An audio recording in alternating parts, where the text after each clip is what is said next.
Welcome back. There is a big step that's being taken along the line of actual control. Of course, so far the reports are only from the Chinese side. The reports seem to indicate that both India and China, as part of their mutual discussion at the co-commander level talks, have decided to pull back from friction points, and the armor, which is tanks from both sides, are being removed from south of Pangong to reduce tension between the two countries. That's step one. There are also reports of the Chinese pulling back beyond Finger 8 north of Pangong the agreement is that India will not patrol beyond Finger 2 and 3. China will not patrol beyond Finger 8. This is being taken as a step to reduce tension along the line of actual control. But this step, according to sources in the government, is not restricted only to the north and south bank of Pangong because India insists withdrawal has to be from all friction areas. We are told that the Union Defence Minister Rajnath Singh will make a statement on the floor of the House, and until that is done, there will be no official statement from the government. I want to cut across to India Today's editor defence, Abhishek Bhalla, who joins me for more on the story. Abhishek, what are your sources on ground telling you? You visited Ladakh multiple times. What's actually happening on ground south of Pangong Well, Gaurav, in the last two meetings at the co-commander level, there was a discussion on a mutual disengagement.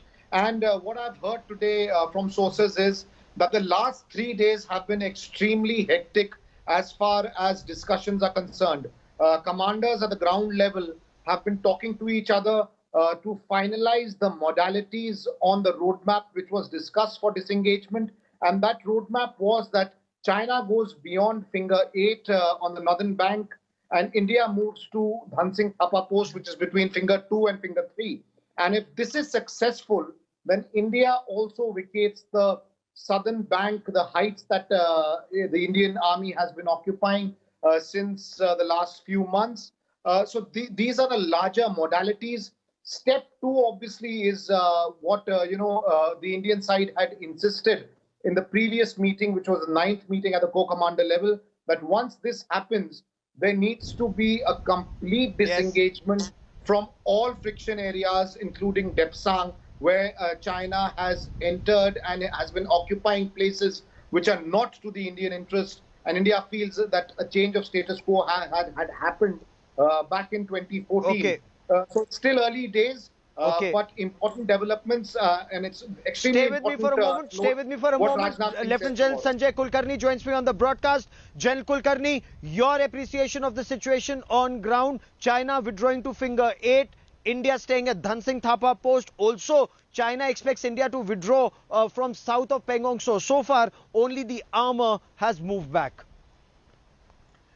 Gaurav, this is all that I've also heard about from the Chinese media.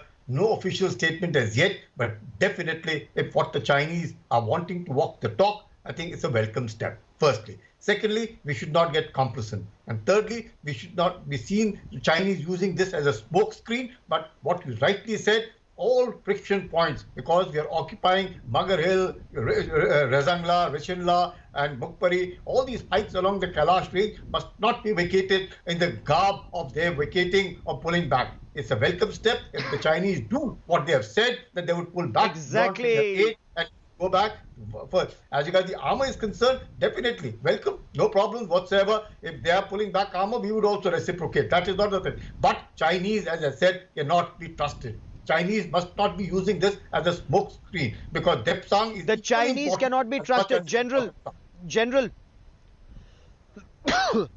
excuse me, General, a major cause for concern is India has checkmated China by being on Gurung Hill, Magar Hill, Mukpari, south of Pangong. So when we're on Kailash Hill, you've been chief of staff, you know that area better than anyone else. So should India insist that unless China goes back from Depsang, the withdrawal from here does not take place? But General, the bigger concern, the Chinese can mobilize quickly. They have good roads. They have quicker mobilization capabilities. What about us? Should they come back, how will we ensure that the Chinese don't stab us in the back like they've done multiple times in the past?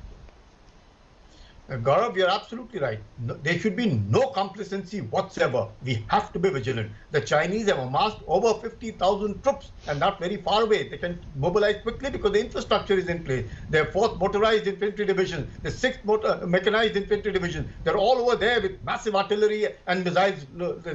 So, as I said, we must not let Chinese use this as a smokescreen and be massed in huge numbers, just about 100 odd kilometers, and it wouldn't take very long for them to mobilize. And therefore, we must be vigilant. There is no denying the fact. And at the same time, we should be allowed to go and patrol freely, whether it is 10, 11, 11A, 12, 13 patrol points. We must.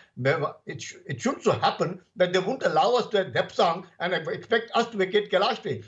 If it is disengagement, it is disengagement across all the friction points.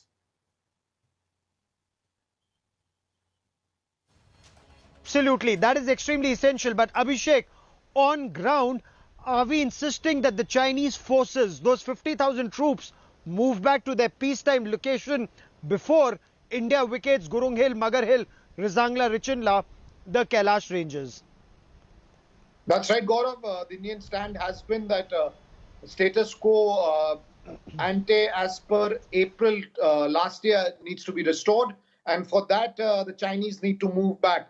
Of course, the big flashpoint remains the finger area as of now.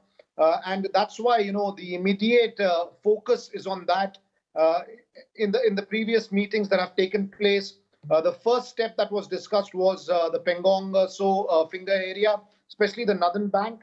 And if the Chinese move beyond finger 8, which is India's stand, even though the Chinese are insisting that India needs to go beyond finger 4 area, and in the meantime, the finger 4 becomes some sort of a no-go zone for both the armies. So this would only be the first step, but the larger disengagement in eastern Ladakh will only happen if there is a pullback from all friction points. And that's something that India has put on record during those meetings that happen at the Corps Commander level. General, last question before I let you go. Will this remain restricted only to Ladakh? Because the Chinese had also mobilized in the middle sector. They're also mobilized in Sikkim and in Arunachal Pradesh. So, maybe the Chinese have realized that we've checkmated them in Ladakh. Could there be cause for grief either in the middle sector in Sikkim or in Arunachal Pradesh, sir? Definitely. Gaurav, we must insist it is disengagement, and we must insist on disengagement all across. The Chinese have been again and again, I've been hearing statements that we must keep the border disengagements and the normal bilateral treatments aside. It can't just happen. All of them are connected. If the Chinese have decided to do what they've done, they must pull back. If they mean business, they must go back. There is no denying the fact. These kind of just making some kind of measures and act as a smoke screen and make us complicit, it is not acceptable. We have to remain vigilant. China can't be trusted. It's a welcome step if Chinese do what they're wanting to do, but they must do all across the friction point and restore status quo ante April 2020. I will let that be the last word on the broadcast on this issue, but there's breaking news coming and I want to shift focus. Hi everyone, Preeti Chaudhary here. Hope you like this video. For latest news and analysis, like and subscribe to the India Today YouTube channel. And don't forget to press the bell icon to stay updated. Thank you for watching.